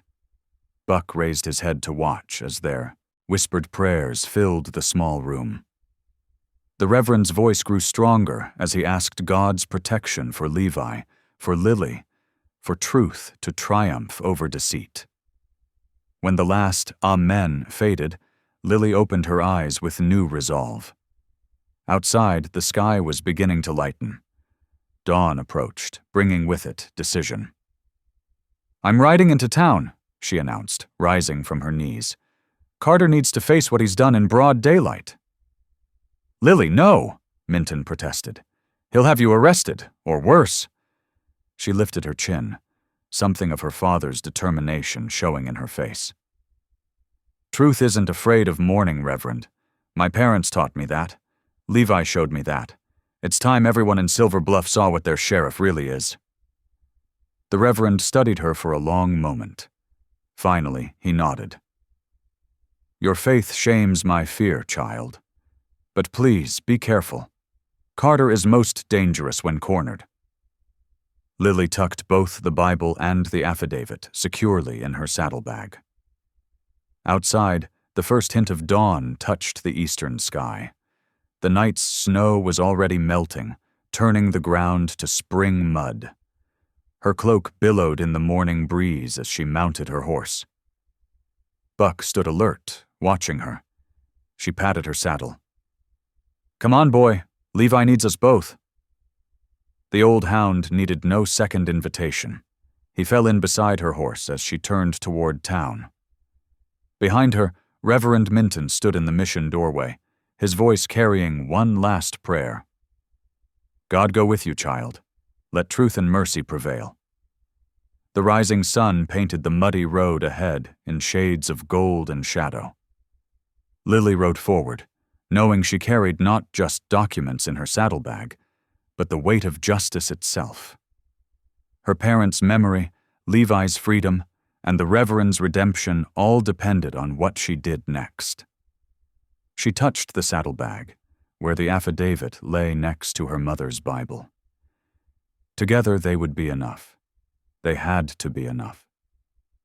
The road to Silver Bluff stretched before her, and somewhere in that town, Levi waited. She would not fail him.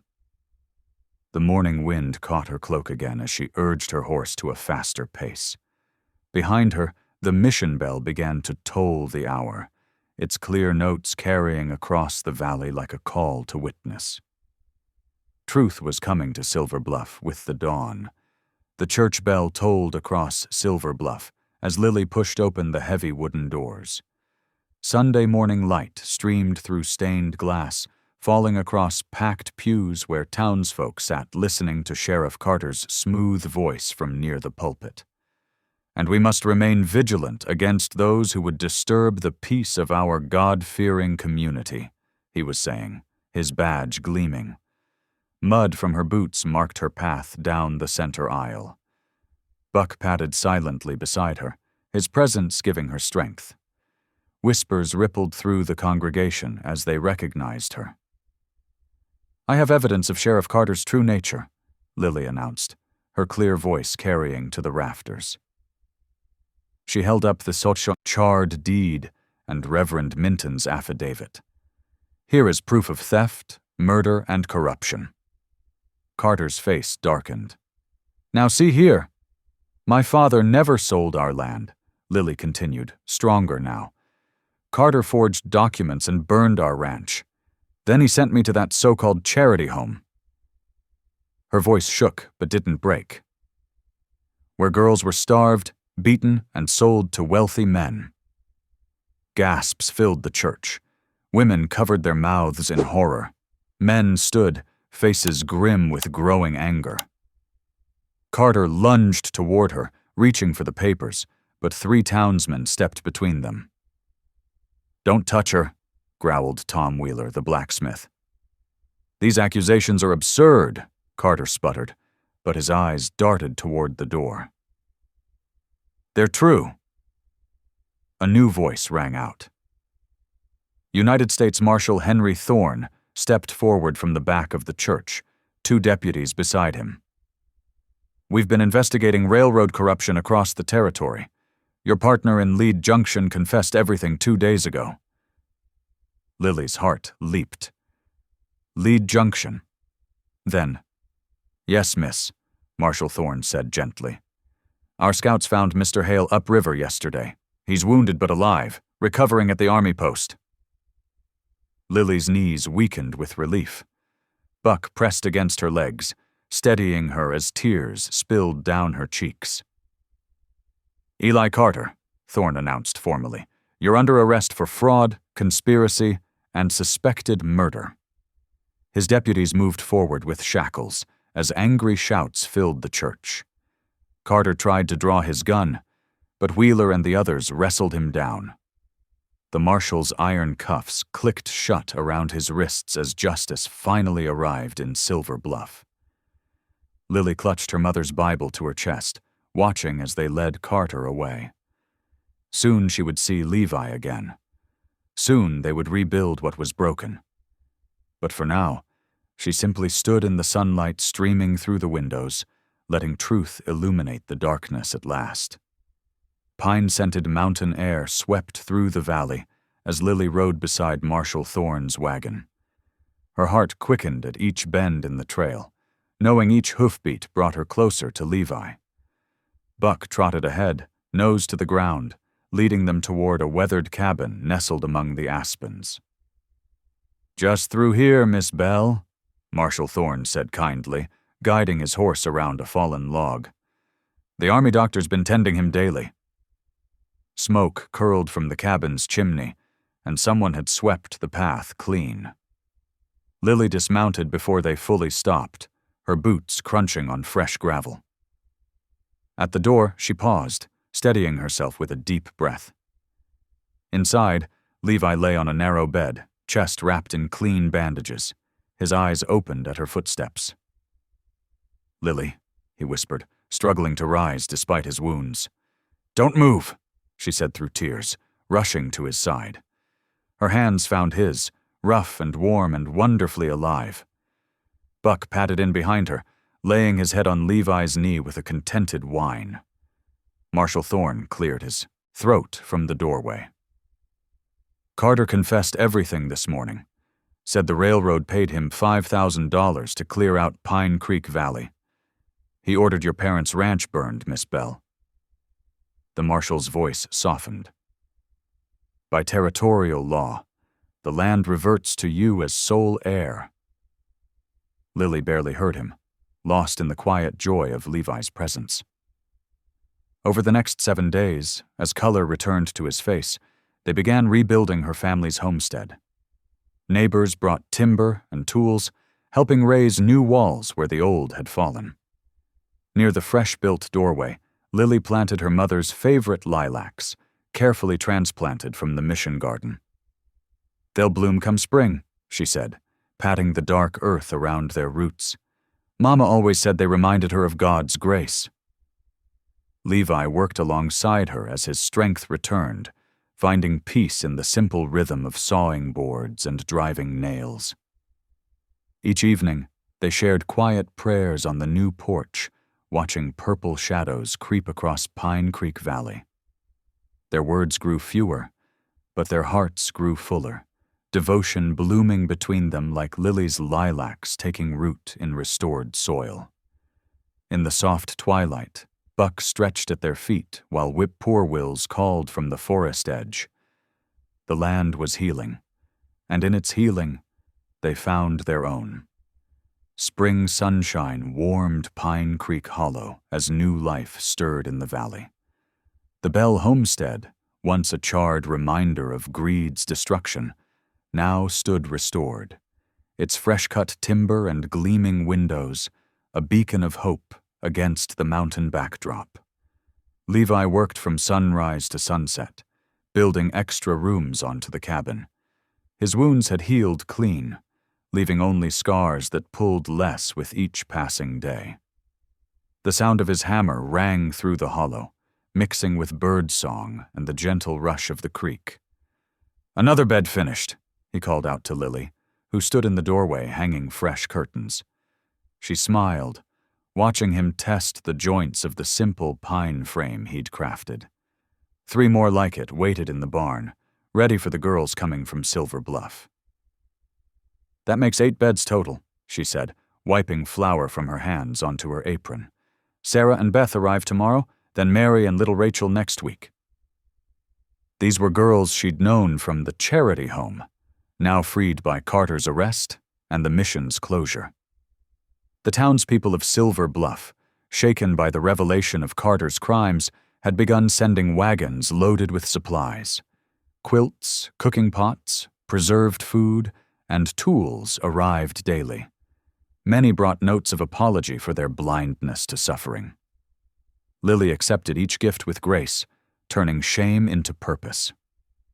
"Reckon we ought to call it something proper," Levi said, standing beside her to survey their work. The cabin had doubled in size, with a new wing stretching toward the creek. Fresh split shingles caught the afternoon light, and smoke curled steadily from both chimneys. "Haven Rest," came a familiar voice. Reverend Minton rode up on his dappled mare, his Bible tucked securely in his saddlebag. "If you'll permit me to suggest it, a haven for the weary, rest for the burdened." Lily rushed to help the aging preacher dismount. "It's perfect," she said softly. Buck trotted up to greet him, tail wagging at the scent of peppermint candy the Reverend always carried. They gathered on the porch as the sun began to set. Reverend Minton opened his Bible, its pages worn smooth by years of comfort-giving. His prayer of blessing echoed off the valley walls. "Lord, make this place a shelter for your children, where broken spirits heal and lonely hearts find family." After the blessing, widow Sarah Carson arrived with her 2 young daughters, carrying little more than hope and a bundle of clothes. Lily welcomed them inside, where stew bubbled on the stove and fresh bread cooled on the table. The girls' eyes widened at the sight of real beds with clean blankets. "You're safe now," Lily assured them, her voice steady with conviction. "This is your home as long as you need it." Later that evening, while their first guests slept soundly, Levi and Lily sat together on the porch. Stars pierced the purple mountain twilight, and the air carried the sweet scent of pine and new-cut hay. Buck dozed contentedly at their feet, his old bones grateful for the rest. Lily opened her mother's Bible, its pages still bearing traces of dried lilacs. By lamplight she read, "He lifteth up the poor out of the dust, and lifteth the needy out of the dunghill." Levi gazed at the stars, his face peaceful in the gathering dark. "Guess he did that for me too," he said softly. "Brought me up from a mighty low place." From inside came sudden laughter. Sarah's youngest had woken and said something funny about Buck's snoring. The sound drifted through the open window like music, filling the valley with promise. Lily reached for Levi's hand, feeling the roughness of his palm against hers. Together they sat, watching night settle over Pine Creek Hollow, their hearts full with the knowledge that this was just the beginning. Haven Rest would be more than a refuge. It would be a place where broken lives found wholeness, where mercy flowed like the creek below, constant and clean and ever-renewing. The September morning dawned crisp and bright over Pine Creek Hollow. Golden sunlight streamed through the newly installed windows of Haven Rest's chapel, a simple addition they'd raised over the summer months. Inside, rough-hewn pews lined with cotton cushions waited for the valley's first gathering of worship. Levi stood in the doorway, his weathered hands gripping the rope of a small bronze bell. He'd rescued it from the old mission's ruins, polished away years of tarnish until it gleamed. The same bell that once called him to his wife's funeral would now ring out new beginnings. He pulled the rope, and clear tones echoed across the hollow. The sound bounced off mountainsides where he'd once trapped alone, rippled over the creek where he'd taught orphaned children to fish, and drifted past the garden where Lily's lilacs now bloomed in purple profusion. Wagons and riders appeared along the valley road. Families who'd helped rebuild the Bell homestead, women who'd sewn curtains and quilts, men who'd shared tools and timber. Even gruff old trappers who'd known Levi in his darker days came slouching in, their Sunday clothes stiff with disuse. Inside the chapel, Lily gathered the children, 12 now in total, ranging from toddlers to teens. They'd practiced all week for this morning, their young voices carrying hope like birdsong. She wore her mother's cameo pin on a dress sewn by Widow Carson, her golden hair caught back with a blue ribbon. "Ready?" she whispered to the little ones. They nodded eagerly, smoothing their donated clothes, standing straight as young pines. The chapel filled steadily. Sunlight painted rainbow patterns through the simple stained glass window, a gift from the glassmaker in Silver Bluff. Reverend Minton sat in the front row, his Bible open on trembling knees, joy making him look younger than he had in years. When every seat was filled and latecomers stood along the walls, Lily stepped forward. Her voice rose clear and strong, leading the children in Amazing Grace. The sound swelled, filling every corner of the chapel, spilling out into the autumn air. Even the most hardened miners wiped their eyes as young voices sang of being lost and found. Levi watched from near the pulpit, remembering that bitter night when a half-frozen girl collapsed at his door. He'd been so lost then, so angry at God. Now he stood before his neighbors, no longer afraid to speak of hope. After the hymn faded, he opened the Bible, not his dusty old one, but Lily's mother's volume, its pages still fragrant with pressed flowers. His voice, though rough from years of mountain solitude, carried steady and true as he read, "The wilderness and the solitary place shall be glad for them, and the desert shall rejoice and blossom as the rose." He looked up, meeting Lily's proud gaze. She sat with Sarah Carson's youngest on her lap, the child's dark curls nestled against her shoulder. Around her, the other Haven Rest children sat quiet but wiggling, their faces bright with belonging. "Folks," Levi continued, his words coming easier now, "this valley's seen its share of grief. Some of us lost family here, some lost faith, some nearly lost their lives."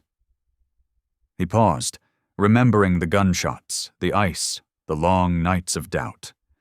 "But look what mercy's done. Look what love can build from ashes." Murmurs of agreement rippled through the congregation. Outside, Buck dozed in a patch of sun, his old bones content. Birds called from the cottonwoods. The creek sang its endless song. "This place," Levi gestured to the walls around them, "ain't just a chapel. It's proof that God ain't finished with any of us yet. Even in our worst winter, spring was coming. Even in our deepest dark, dawn was on its way." Lily's eyes shone with tears, but her smile could have lit the valley. She knew the cost of every word he spoke, knew how hard he'd fought to believe again, to trust in goodness. The service closed with another hymn, this one led by Reverend Minton. As the last notes faded, people lingered, sharing food and fellowship on tables set up in the yard. Children played tag between the apple trees. Old grievances dissolved in shared laughter. The sun began its slow descent towards the western peaks, painting the clouds in shades of rose and gold. Smoke curled peacefully from Haven Rest's chimney, carrying the scent of coffee and fresh bread. Somewhere up the creek, a late thrush sang its evening song. Levi and Lily stood on the chapel steps, watching their unlikely family celebrate. The valley that had nearly claimed their lives now overflowed with joy. The winter that could have buried them had instead planted seeds of salvation. "Listen," Lily whispered, touching Levi's arm. From inside the chapel, children's voices still echoed, some practicing the morning's hymn, others simply laughing.